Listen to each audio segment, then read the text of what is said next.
Hi everyone, welcome to my YouTube channel. ಎಲ್ಲರೂ ಹೇಗಿದ್ದೀರಾ? ಚೆನ್ನಾಗಿದ್ದೀರಾ ಅಂತ ಅಂದ್ಕೊಂಡಿದ್ದೀನಿ. ನಾನು ಈ ದಿನ ರವೆಯನ್ನು ಉಪಯೋಗಿಸಿ ತಾಲಿಪಟ್ಟು ಹೇಗೆ ಮಾಡೋದು ಅಂತ ತೋರಿಸ್ಕೊಡ್ತಾ ಇದ್ದೀನಿ. ಯಾರು ಕೂಡ ವಿಡಿಯೋ ಸ್ಕಿಪ್ ಮಾಡದೆ ಕೊನೆ ತನಕ ನೋಡಿ. ಇನ್ನೂ ಯಾರೆಲ್ಲ ನಮ್ಮ ಚಾನಲ್ನ ಸಬ್ಸ್ಕ್ರೈಬ್ ಮಾಡ್ಕೊಂಡಿಲ್ಲೋ ಪ್ಲೀಸ್ ಸಬ್ಸ್ಕ್ರೈಬ್ ಮಾಡ್ಕೊಂಡು ನೋಡಿ, ಸಪೋರ್ಟ್ ಮಾಡಿ. ಬನ್ನಿ ಹೇಗೆ ಮಾಡೋದು ಅಂತ ನೋಡೋಣ.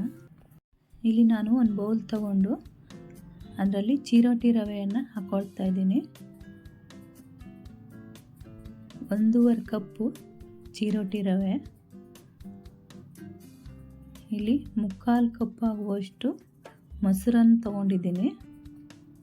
ಇವಾಗ ಬೌಲಿಗೆ ಸ್ವಲ್ಪ ನೀರು ಹಾಕಿ ಅದನ್ನು ಕೂಡ ಚಿರೋಟಿ ರವೆಗೆ ಹಾಕ್ಕೊಳ್ತಾ ಇದ್ದೀನಿ.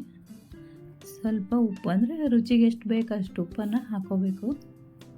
ಇದನ್ನ ಇವಾಗ ಗಟ್ಟಿಯಾಗೇ ಇರಬೇಕು, ತುಂಬ ತೆಳುವಾಗಿ ಕಲಿಸ್ಬಾರ್ದು.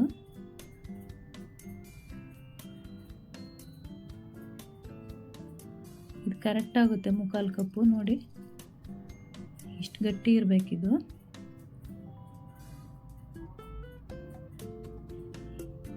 ಕಲಸಾದ್ಮೇಲೆ ಇದಕ್ಕೊಂದು ಪ್ಲೇಟ್ ಮುಚ್ಚಿ ತೆಗೆದಿಡಬೇಕು. ಇವಾಗ ನೋಡಿ ಇಷ್ಟೊಂದು ತರಕಾರಿ ಇಟ್ಕೊಂಡಿದ್ದೀನಿ ಕಟ್ ಮಾಡ್ಲಿಕ್ಕೆ ನಾನು. ಇದು ಮೆಂತ್ಯ ಸೊಪ್ಪು, ಸಬ್ಬಸಿಗೆ ಸೊಪ್ಪು, ಕೊತ್ತಂಬರಿ ಸೊಪ್ಪು, ನೀರುಳ್ಳಿ, ಮೆಣಸು ಮತ್ತು ಮೂಲಂಗಿ, ಕ್ಯಾರೆಟನ್ನು ಇಟ್ಕೊಂಡಿದ್ದೀನಿ. ಎಲ್ಲವನ್ನೂ ಚೆನ್ನಾಗಿ ತೊಳೆದು ಕಟ್ ಮಾಡಿ ಇಟ್ಕೊಂಡಿದ್ದೀನಿ. ನೋಡಿ ಇವಾಗ ಅದೆಲ್ಲ ಆಗುವಾಗ ಇದು ನೆಂದಿದೆ. ಇವಾಗ ಸ್ವಲ್ಪ ಕೊತ್ತಂಬರಿ ಸೊಪ್ಪು, ಕ್ಯಾರೆಟ್ ತುರಿದು ಇಟ್ಕೊಂಡಿರೋದು ಮತ್ತು ಮೆಂತ್ಯ ಸೊಪ್ಪು ಚಿಕ್ಕ ಚಿಕ್ಕದಾಗಿ ಕಟ್ ಮಾಡಿ ಇಟ್ಕೊಂಡಿದ್ದೀನಿ. ಮೂಲಂಗಿ ತುರಿದು ಇಟ್ಕೊಂಡಂಥ ಮೂಲಂಗಿ, ಇದು ಕೊಬ್ಬರಿಯನ್ನು ಪೀಸ್ ಮಾಡಿ ಇಟ್ಕೊಂಡಿದ್ದೀನಿ. ಈ ಥರ ಚಿಕ್ಕ ಚಿಕ್ಕದಾಗಿ ಫ್ರೆಶ್ ತೆಂಗಿನಕಾಯಿ ಒಡೆದ ತಕ್ಷಣ ಈ ಥರ ಚಿಕ್ಕ ಚಿಕ್ಕದಾಗಿ ಕಟ್ ಮಾಡಿ ಇಟ್ಕೊಂಡಿದ್ದೀನಿ. ತುರಿದಾದರೂ ಹಾಕೋಬೋದು, ಈ ಥರ ಕಟ್ ಮಾಡಿದ್ರೂ ಹಾಕೋಬೋದು. ಸ್ವಲ್ಪ ಕರಿಬೇವಿನ ಸೊಪ್ಪು, ಹಸಿಮೆಣಸಿನ್ಕಾಯಿ ಮತ್ತು ನೀರುಳ್ಳಿ, ಇದು ಸಬ್ಸಿಗೆ ಸೊಪ್ಪು, ಎಲ್ಲವನ್ನೂ ಹಾಕ್ಕೊಳ್ತಾ ಇದ್ದೀನಿ. ನೋಡಿ ಇವಾಗ ಎಲ್ಲ ಹಾಕ್ಕೊಂಡಾಗಿದೆ. ಇದನ್ನೊಂದು ಸಲ ಚೆನ್ನಾಗಿ ಮಿಕ್ಸ್ ಮಾಡ್ಕೋಬೇಕು. ನೀರುಳ್ಳಿ ಮತ್ತು ಸೊಪ್ಪು ತರಕಾರಿಯಲ್ಲೆಲ್ಲ ನೀರು ಬಿಡುತ್ತೆ, ಅದಕ್ಕೋಸ್ಕರನೇ ನಾವು ಕಲಸುವಾಗಲೇ ಸ್ವಲ್ಪ ಗಟ್ಟಿಯಾಗಿಯೇ ಕಲಿಸ್ಕೋಬೇಕು. ನೋಡಿ ಈ ಥರ ಆಗಿದೆ.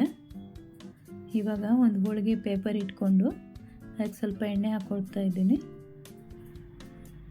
ನಿಮಗೆ ಎಷ್ಟು ದಪ್ಪ ಎಷ್ಟು ತೆಳು ಬೇಕು ನೋಡಿಕೊಂಡು ಹಿಟ್ಟನ್ನು ತೊಗೋಬೋದು. ಕೈಗೆ ಸ್ವಲ್ಪ ಎಣ್ಣೆ ಹಚ್ಕೊಂಡು ತೊಟ್ಕೊಳ್ತಾ ಇದ್ದೀನಿ.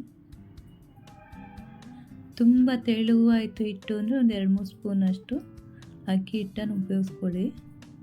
ಇದು ಕರೆಕ್ಟ್ ಬೇಗ ಮಾಡಿಕೊಂಡ್ರೆ ಕರೆಕ್ಟೇ ಇರುತ್ತೆ. ಇದು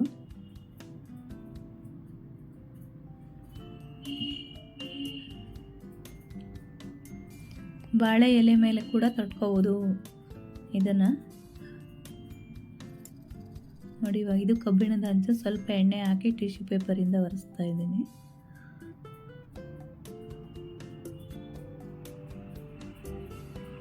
ನಿಧಾನವಾಗಿ ಮೇಲೆ ತುಂಬ ತೆಳುವಾಗಿ ತಟ್ಟಿದ್ದೇನೆ, ಅದಕ್ಕೋಸ್ಕರ ಒಂದು ಸೈಡ್ ಎಣ್ಣೆ ಹಾಕ್ತಾ ಇದ್ದೀನಿ. ಎಣ್ಣೆ, ತುಪ್ಪ, ಬೆಣ್ಣೆ ಏನಾದರೂ ಹಾಕೋಬೋದು.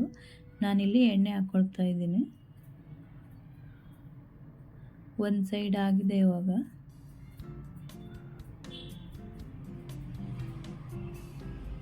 ಅದೇನು ಹಿಡ್ದಿಲ್ಲ, ನಾನು ನಿಧಾನವಾಗಿ ತೆಗಿತಾ ಇದ್ದೇನೆ ಆ ಥರ. ನೋಡಿ ಈ ಥರ ಪ್ರೆಶ್ ಮಾಡ್ತಾ ಮಾಡ್ತಾ ಸುತ್ತ ಬೇಯಿಸ್ಕೋಬೇಕು. ಈ ಸೈಡು ಸ್ವಲ್ಪ ಎಣ್ಣೆ ಹಾಕ್ಕೊಳ್ತಾ ಇದ್ದೀನಿ. 2 ಸೈಡು ಪ್ರೆಶ್ ಮಾಡ್ತಾ ಮಾಡ್ತಾ ಚೆನ್ನಾಗಿ ಬೇಯಿಸ್ಕೋಬೇಕು. ತುಂಬ ಕ್ರಿಸ್ಪಿ ಆಗಬೇಕು ಅಂದರೆ ಇದಕ್ಕೊಂದು ಸ್ವಲ್ಪ ಅಕ್ಕಿ ಹಿಟ್ಟು ಮಿಕ್ಸ್ ಮಾಡ್ಕೊಳ್ರಿ. ಇದೊಂದು ಸ್ವಲ್ಪ ಸ್ಮೂತಾಗಿ ಬರುತ್ತೆ ರವೆ ಹಾಕಿ ಮಾಡಿರೋದ್ರಿಂದ. ನೋಡಿ ಎಷ್ಟು ತೆಳುವಾಗಿ ಬೇಯಿಸ್ಕೊಂಡಿದ್ದೀನಿ. ಇದಾಗಿದೆ. ಇವಾಗ ಇದ್ರ ಜೊತೆ ನಾನು ಮೊಸರು ಬಜ್ಜಿ ಮಾಡಿಲ್ಲ, ಅದ್ರ ಬದಲು ಮೊಸರು ಹಾಕ್ಕೊಂಡಿದ್ದೀನಿ, ತೆಂಗಿನಕಾಯಿ ಚಟ್ನಿ. ನೋಡಿ ಎಷ್ಟು ತೆಳುವಾಗಿ ಮಾಡ್ಕೋಬೋದು ನಾವು. ಈ ಸೈಡಿಂದ ಆ ಸೈಡ್ ಕಾಣುತ್ತೆ, ಅಷ್ಟು ಚೆನ್ನಾಗಿ ಬಂದಿದೆ. ಈ ವಿಡಿಯೋ ಇಷ್ಟ ಆದಲ್ಲಿ ಲೈಕ್ ಮಾಡಿ, ಕಮೆಂಟ್ ಮಾಡಿ, ಸಬ್ಸ್ಕ್ರೈಬ್ ಮಾಡ್ಕೊಂಡು ನೋಡಿ, ಸಪೋರ್ಟ್ ಮಾಡಿ. Thank you for watching.